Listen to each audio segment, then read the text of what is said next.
Dopo il confronto in Consiglio regionale, il via libera della Giunta al piano oncologico per il governatore Fedriga tutela i più deboli ed è un risultato storico. Domani alle 6:53 riparte il tram di Opicina con la prima corsa dopo 8 anni di stop, la diretta su Tele4 con inizio anticipato alle 6:50 di Sveglia Trieste. Edicole, chioschi e mercati, modello standard per tutti con il nuovo regolamento comunale con obbligo di servizi igienici per chi somministra alimenti e bevande. Alcol test e drogometro di nuova generazione, come funzionano e con che strumenti vengono realizzati i nuovi controlli della polizia stradale, il report completo. 63 milioni di tonnellate movimentate nel corso del 2024 per i porti di Trieste e Monfalcone, il report dell'autorità portuale. Cambia la viabilità Muggia per la messa in sicurezza e il consolidamento di un tratto di via Roma, si sposta il baricentro della rotonda d'ingresso alla cittadina. Tiro, difesa e rimbalzi, la pallacanestro Trieste firma l'ala ex varese Sean McDermott, la triestina invece ha concluso l'accordo con il trequartista ex Atalanta Cortinovis, se ne va invece Struna.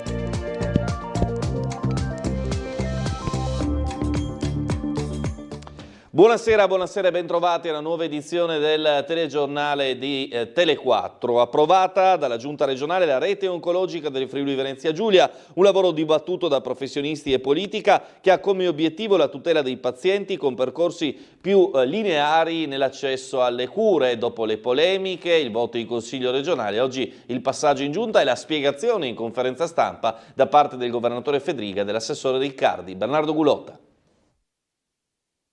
Non è semplice sintetizzare o schematizzare un piano corposo ed articolato come quello approvato all'unanimità dalla Giunta regionale relativo alla rete oncologica del Friuli Venezia Giulia. Un lavoro visto e revisionato che ha fatto discutere professionisti e politica. Dal Consiglio regionale sono emerse posizioni differenti anche all'interno delle coalizioni. Nella maggioranza è stato trovato l'accordo sulle perplessità sollevate che riguardavano in particolare la composizione della tabella che stabiliva quali strutture dovessero occuparsi di determinati interventi e quali no, poi cancellata con un rinvio al confronto fra i professionisti. Abbiamo aggiunto nella delibera la presenza dell'università all'interno del CRODI Aviano, che riteniamo un'eccellenza non del Friuli Venezia Giulia ma nazionale. E infine abbiamo stralciato la tabella così proprio da rendere anche la discussione all'interno del coordinamento la più oggettiva possibile. Un risultato storico secondo l'assessore alla salute Riccardo Riccardi, che ha poi posto l'accento sull'importanza di organizzare il sistema con centri specializzati e una presa in carico del paziente dal territorio guidandolo verso la miglior cura. Oggi se una persona purtroppo si ammala per esempio di una patologia oncologica, troppe volte, tante volte non ha un percorso chiaro o magari all'interno di una rete informale di professionisti, il professionista che lo prende gli dà un consiglio, o è lo stesso paziente che va a cercare il posto magari dove vede che sono più bravi ad operare, dove ci sono più operazioni, dove c'è una maggiore specializzazione. Questo non può più essere. Cosa prevede la rete oncologica regionale? Che nel presidio a quale si rivolge il paziente venga preso in carico e venga seguito da quel presidio. Dopo, se c'è necessità per un particolare tipo di intervento di doversi spostare in un altro presidio, verrà spostato in quel presidio, verrà seguito, ritornerà nel presidio, ma tutto seguito dal primo approccio che ha avuto col sistema sanitario. Questo per tutelare soprattutto i più deboli, perché oggi chi si può permettere di scegliere, di viaggiare, di andare in altre regioni, addirittura in altri stati in alcuni casi, lo può fare. Ma noi dobbiamo tutelare tutti i pazienti allo stesso modo, anche i più deboli, e a tutti dobbiamo migliorare il servizio. Allora, anche alcuni rappresentanti dell'opposizione però hanno dato parere favorevole in Consiglio regionale sul piano oncologico, come Roberto Cosolini, consigliere regionale del PD e già sindaco di Trieste, che ha spiegato ieri sera a Ring la sua scelta. Un voto del gruppo di astensione fosse un voto che da un lato teneva insieme le posizioni che riconoscevano più aspetti positivi al piano con le posizioni che riconoscevano maggiori criticità. Un po' chiamiamola pure una mediazione, ma la politica è fatta anche... Cioè lei avrebbe preferito che il PD, i rappresentanti in commissione del PD, tutti insieme piuttosto si fossero astenuti, che è la via di mezzo tra chi era a favore e chi era contro. Invece si è andati sparsi. Tutti i componenti del PD, articolando la nostra posizione, come abbiamo fatto negli interventi, dessero un voto di astensione, ovvero un voto di fiducia sul fatto che questo percorso partisse, con evidentemente l'attesa di vedere risposte alle criticità che avevamo rappresentato. Questa era del resto l'opinione prevalente anche emersa nelle riunioni che noi abbiamo fatto, coinvolgendo anche i colleghi che non fanno parte della Commissione. Poi i commissari, siamo in 5, si sono ritrovati prima del voto, chiedendo alcuni minuti di pausa agli altri colleghi e alla Commissione, e in quella discussione è emerso che alcuni colleghi comunque invece intendevano dare un voto negativo. E quindi non c'è una storia. Non condividendo il voto negativo, mentre avrei condiviso appunto il voto di astensione come voto di mediazione, anche la mia diventava una scelta personale a quel punto. Positiva. Perché ecco, ripeto, non è un piano a cui per le ragioni che ho detto io darei un voto di 8, ma do a questo piano pur con tutti i suoi limiti, la sufficienza. Un giudizio di partenza sufficiente. Allora, da qui il mio voto. Allora, domani, in occasione della ripartenza del tram di Opicina, dopo 8 anni di stop, Sveglia Trieste inizierà 10 minuti prima, alle 6:50, per seguire la prima corsa della storica ripartenza della linea che scatterà alle 6:53 da Piazza Dalmazia. Domani mattina, sabato 1 febbraio, riparte dopo 8 anni di stop il tram di Opicina. 6:53 la prima partenza da Trieste Piazza Dalmazia, 7:24 la prima discesa da Villa Opicina. Il nostro Umberto Bosazzi nel corso di Sveglia Trieste sarà a bordo del tram per 4 tratte, salita e discesa, con trasmissione che inizierà in anticipo alle ore 6:50. Siamo in Piazza Dalmazia davanti a quello che è il gazebo bilanciaio che è stato allestito da Trieste Trasporti per la linea 2, il tram di Opicina appunto, che è in partenza da questo punto e non dall'area frontale rispetto a Piazza Oberdan come era una volta. Qual è il percorso del tram? Beh, lo ricordiamo a tutti, quindi da Trieste si passa da questo punto di Piazza Dalmazia a Piazza Casali e parte la tratta funicolare Sant'Anastasio, via Romagna, vetta di Scorcola, poi Cologna, Conconello, si va su verso Banne, Obelisco, quindi la possibilità di scendere per fare una passeggiata sulla strada napoleonico-vicentina, Campo Romano, via Nazionale, e si arriva a Opicina nell'area della capolinea finale davanti al bar Vatta, dove domani speriamo di raccogliere i primi commenti sul riavvio del tram di Opicina, magari davanti a un caffè. Cosa importante, via Martiri della Libertà, dove gli automobilisti in questi anni di stop solevano parcheggiare sopra i binari del tram. Occhio, perché scattano ovviamente i divieti, perché domani mattina il tram deve transitare regolarmente. Quindi ci auspichiamo di non trovare veicoli in sede tranviaria tra Piazza Dalmazia e l'innesto sulla funicolare.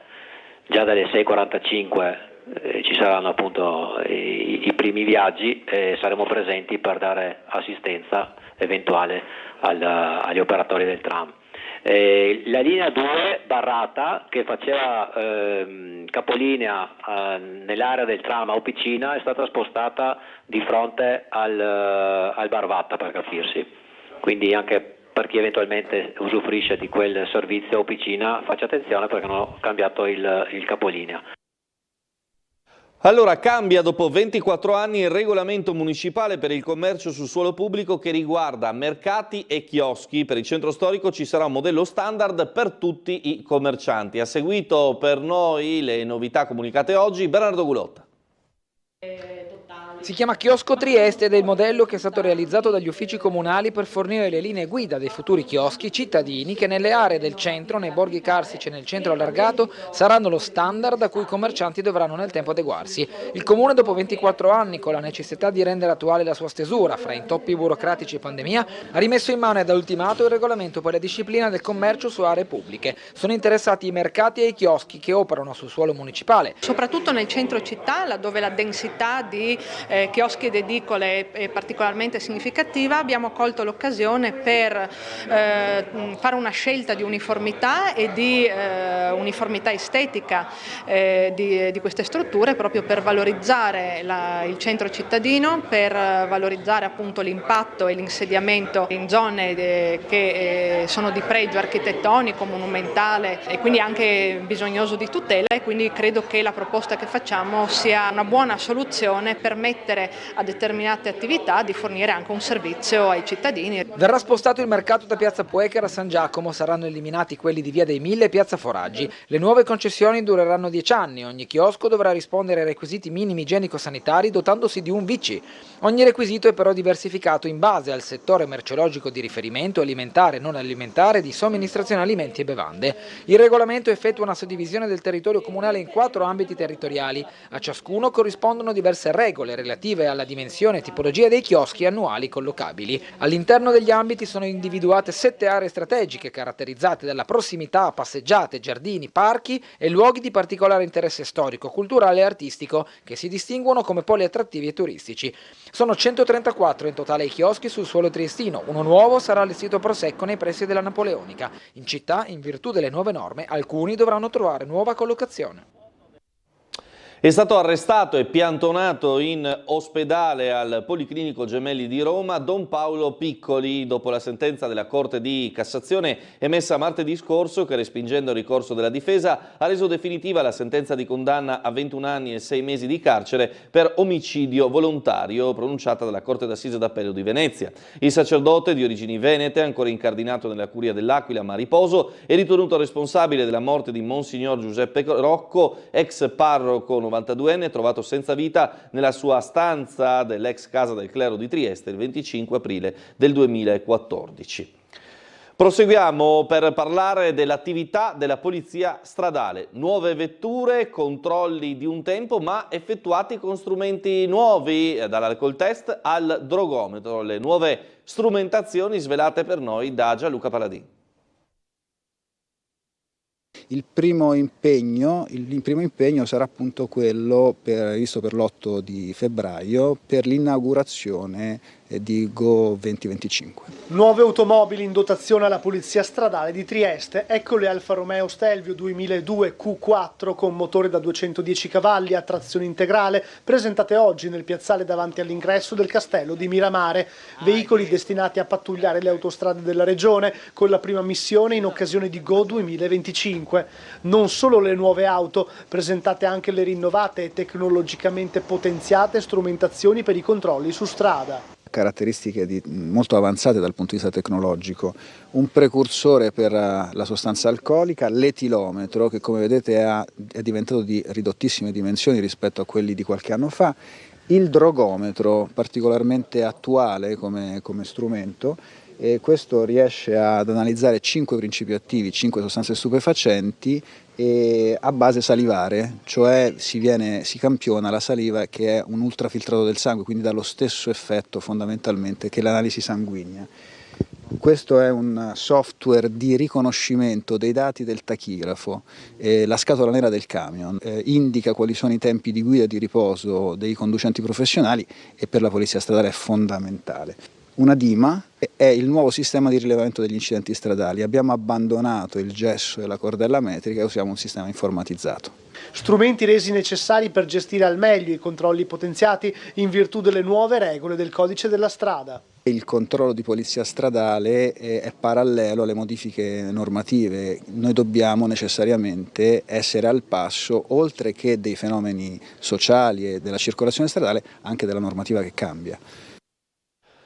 Torniamo a parlare di furti nelle abitazioni, una vera e propria piaga nell'ultimo periodo. Fugge dopo essere stato sorpreso da una residente mentre tentava di rubare all'interno di un'abitazione a San Dorligo. Il ladro, nell'allontanarsi dal luogo del tentato colpo, ha lasciato cadere una katana e uno zainetto. È successo nella notte fra ieri e oggi. Era da poco passata l'1:30 quando una donna ha sentito alcuni rumori sospetti scorgendo una figura vicino alla porta della cantina. Allarmata ha chiamato il 112 mentre il ladro, accortosi di essere stato sorpreso, sorpreso, è fuggito lasciando appunto la katana, la lunga spada tipica giapponese, e uno zaino. Improbabile, secondo la polizia giunta sul posto, che l'arma sia stata utilizzata di proposito per il tentativo di furto. Più probabile che si tratti invece di parte di refurtiva, di merce rubata altrove. Legambiente ha reso noti i dati relativi a un monitoraggio condotto sulla qualità dell'aria fra novembre e dicembre a Trieste, dati positivi, ma pare abbia inciso molto in senso buono il vento. Labora. Bisognerà attendere il prossimo rilevamento, i cui dati verranno resi noti non prima di giugno, per avere un'idea più completa sullo stato dell'aria che si respira in città. Oggi Legambiente ha comunicato i risultati del monitoraggio effettuato dal 15 novembre al 15 dicembre dello scorso anno e sono numeri che così vanno raffrontati con quelli del sondaggio precedente relativo a marzo 2024. Nel primo caso era uscito fuori una situazione non bella perché la maggior parte dei campioni superavano i limiti ammissibili di 40 microgrammi per metro cubo. In questa seconda campagna apparentemente i risultati sembrano ribaltati, sono, nel senso che la maggior parte dei valori rientrano entro la norma, c'è solo un campione che va fuori, sembra via dell'Istria. Il miglioramento netto, un anno fa gli sforamenti hanno interessato il 74% dell'intero campione, potrebbe essere attribuito anche alle condizioni meteo, caratterizzate in quel periodo da un forte vento. In ogni caso, i limiti stabiliti dall'Unione Europea e quelli raccomandati dall'OMS risultano comunque superati, in un caso per il 73% dei campioni, nell'altro quasi in tutti i campioni. Alla campagna di monitoraggio hanno aderito 55 iscritti a Legambiente. Ogni nostro iscritto, simpatizzante, eccetera, ha ritirato un tubo che è stato esposto per un mese, dal 15 novembre al 15 dicembre, dopodiché il tubo è stato inviato a un laboratorio di analisi certificato e i risultati sono arrivati. Presentando i dati, Legambiente ha ribadito di non volersi contrapporre in alcun caso al lavoro di rilevazione effettuato dall'ARPA. Il nostro obiettivo è quello di coinvolgere i cittadini in una valutazione responsabile delle proprie condizioni di vita. È un'immagine questa che ci porta alla prossima notizia: 63 milioni di tonnellate movimentate nel corso del 2024, e questo è il report complessivo, il dato macro rispetto a quello che hanno registrato i porti di Trieste e Monfalcone messi insieme nel corso del 2024. Segno positivo, 64 milioni di tonnellate movimentate, con il sistema in grado di tenere anche sul più difficile comparto container rispetto alle crisi internazionali, da quella del Mar Rosso alla congiuntura economica globale. Questa è la macro scattata dall'autorità portuale dell'Adriatico orientale, guidata dal commissario straordinario Vittorio Torbianelli, sull'annata appena andata in archivio. A Trieste i volumi totali hanno superato i 59 milioni e mezzo di tonnellate, più 7%, con un traino palese del settore petrolio collegato all'oleodotto transalpino della SIOT, oltre 41 milioni di tonnellate movimentati, con oltre il 10,6% di incremento. Il settore dei contenitori ha chiuso il 2024 con poco meno di 842.000 TEU, meno 1,2%, quindi sostanziale stabilità, ma se si considera il dato di quelli pieni, questo registra un incremento del 4%. Nel comparto Ro-Ro, l'autostrada del mare che collega le banchine giuliane con la Turchia e più di recente anche con il Nord Africa, i valori sono tornati a crescere alla fine dell'anno con un più 7,5% a dicembre.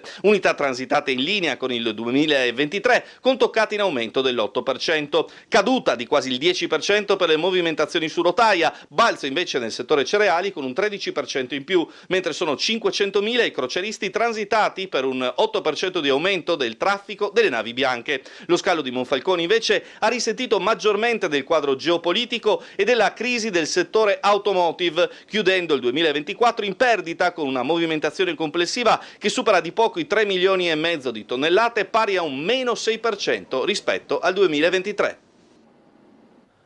Dopo la pubblicità torniamo con il telegiornale, c'è una ricca pagina sportiva.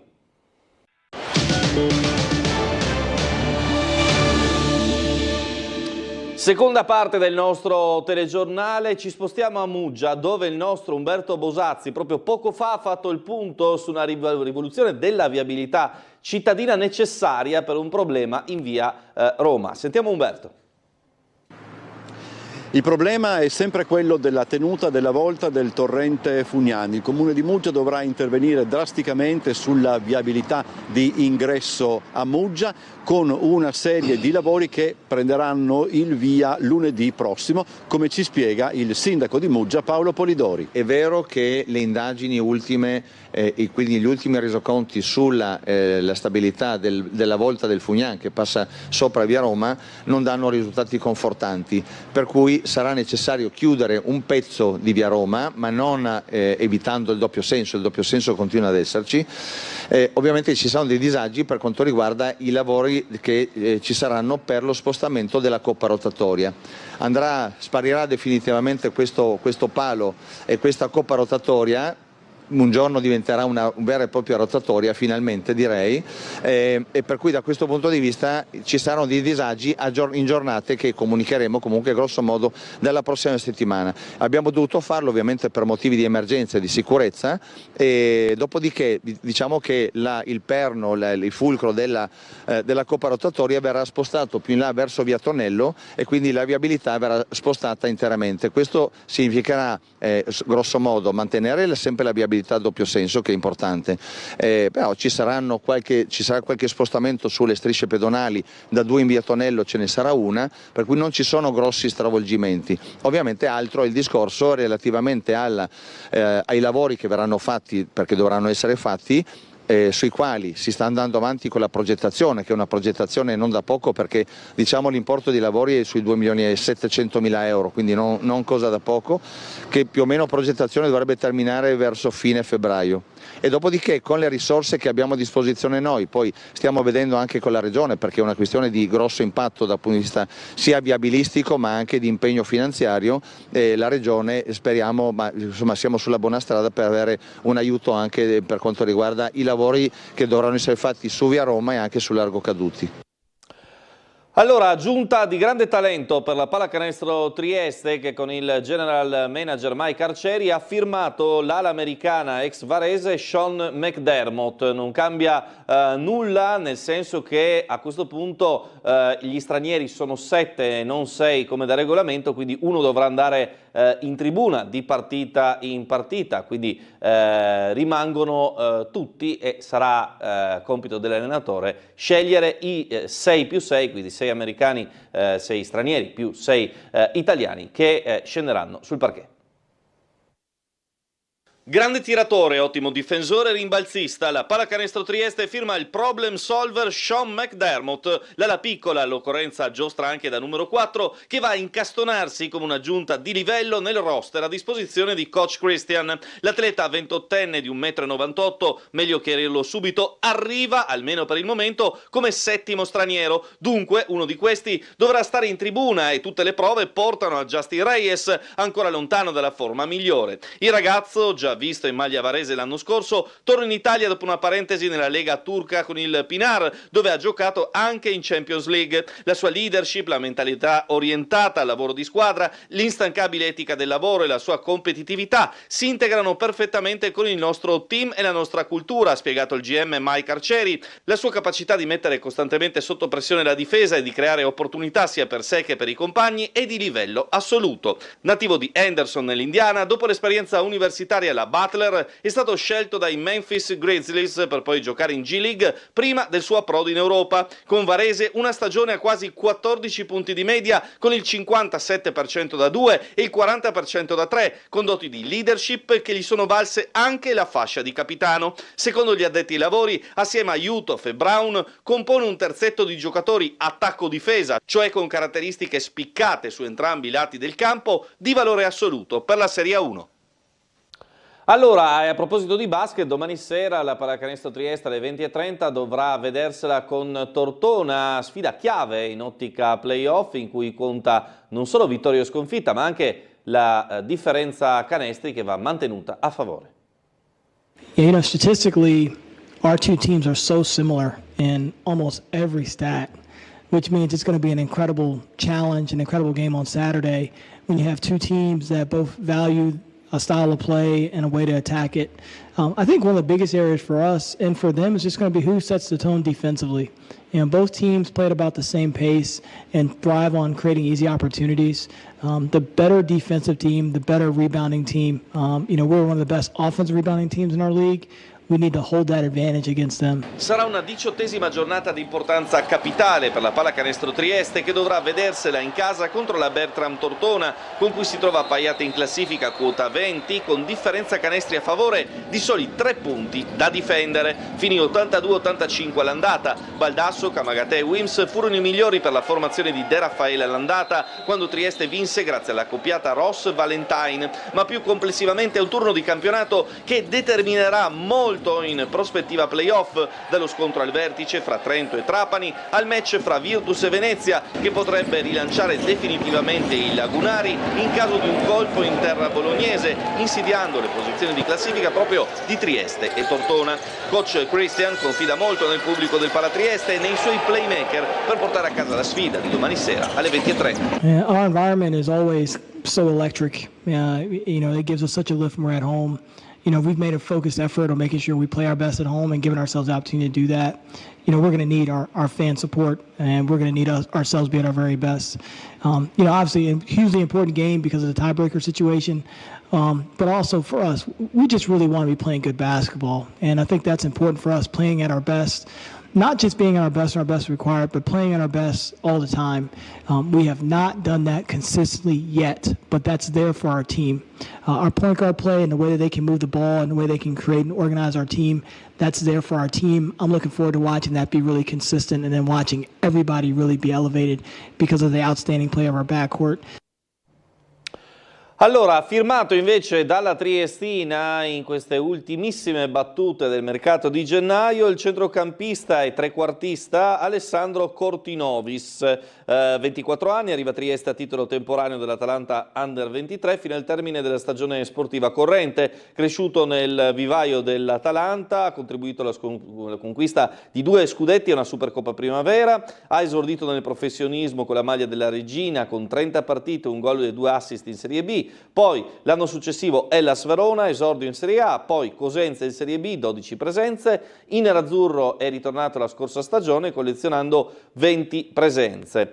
In parallelo invece è stato scelto di risolvere il contratto del difensore sloveno Aljoš Struna, che insomma era uno dei pilastri delle scorse stagioni dell'Unione Sportiva Triestina. Andiamo invece a parlare d'altro, di cinema. 75 milioni di euro, a tanto ammonta l'indotto generato nell'ultimo triennio dalle produzioni cinematografiche realizzate in regione con il supporto e la collaborazione della Film Commission FVG. Uscirà il 27 febbraio Amiche Mai, il film girato in parte a Trieste che segna il ritorno dietro la macchina da presa di Maurizio Nichetti. Il regista è stato stamani in Sala Luttazzi la guest star dell'evento che ha fatto il punto sugli ultimi 3 anni di attività della Film Commission regionale, presieduta da Chiara Valenti Omero, entrata a far parte della struttura di promoturismo FVG, un triennio che l'assessore regionale alle attività produttive Sergio Emidio Bini così sintetizza. Friuli Venezia Giulia è sempre più terra di cinema e di produzioni, Amazon, Paramount, Netflix, solo per citare qualche nome di major internazionali. Sono stati girati film in ben 70 località del Friuli Venezia Giulia. Qualche numero: 224 le produzioni assistite, 76 quelle finanziate, 1520 le giornate di lavorazione, 60.800 i pernottamenti alberghieri, oltre 7.100 comparse impiegate, 6.200.000 euro i contributi erogati dal Film Fund, 400.000 quelli messi a disposizione dalla Camera di Commercio della Venezia Giulia, un indotto pari a 75 milioni di euro in 3 anni. Il cinema ha un moltiplicatore del 12% dei soldi che la regione investe, quindi ha permesso alla nostra regione di farsi conoscere in giro per il mondo. Si sono girate in Friuli Venezia Giulia, a Trieste, ma non solo a Trieste, Gorizia, delle produzioni che hanno avuto degli share altissimi, quindi insomma tutto ci aiuta a farci conoscere, a far conoscere la nostra località. 5 le produzioni che saranno girate in regione nei primi mesi del 2025, ma resta il riservo in merito alle produzioni internazionali, cui va ad aggiungersi il remake italiano del film Maison de Retraite con Diego Batantuono e Max Sangioni, primo esempio di product placement con una regione al centro dell'operazione. Ove non fosse ancora chiara l'importanza della Film Commission, ci pensa proprio Nichetti a rimarcarla. Senza Film Commission tutti questi vantaggi del territorio non si possono utilizzare, perché prima di tutto non li conosci, non ti portano a vederli, non ti facilitano i contatti e poi ci sono anche proprio delle competenze che vengono formate sul posto e che ti permettono di creare delle troupe miste, mezze che vengono da fuori e mezze locali, e di solito io mi trovo sempre meglio con quelle locali che con quelle che arrivano dal cinema ufficiale. E occhio, perché nel film di Nichetti ci sarà una sorpresa in salsa Tele 4, non vi posso anticipare di più, in futuro chissà, ve lo diremo quando il film andrà nelle sale. È tutto per il TG Ring, questa sera alle 21:10 con Ferdinando Avarino e i suoi ospiti, si parlerà di tram di Opicina, di politica locale, di sicurezza, 21:10 qui su Tele 4, restate con noi.